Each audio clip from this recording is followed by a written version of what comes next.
المباراة التي تأتيكم مباشرة من ملعب النهيان في إمارة أبو ظبي بدولة الإمارات العربية المتحدة. نتحدث نحن هنا عن الجولة الثالثة في ضمن إطار فعالية المجموعة الثانية. الله، كرة مباغتة والله ما شفناها إلا وهي تهز الشبك. ونعم، 10 عبد الملك زياية اللاعب الجزائري اللي يحط راسه فيها بقوة.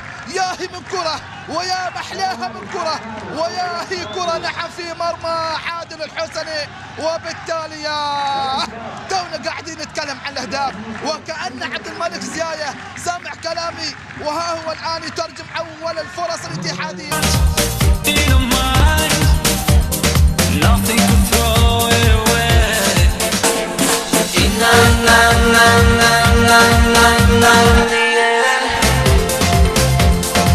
Na na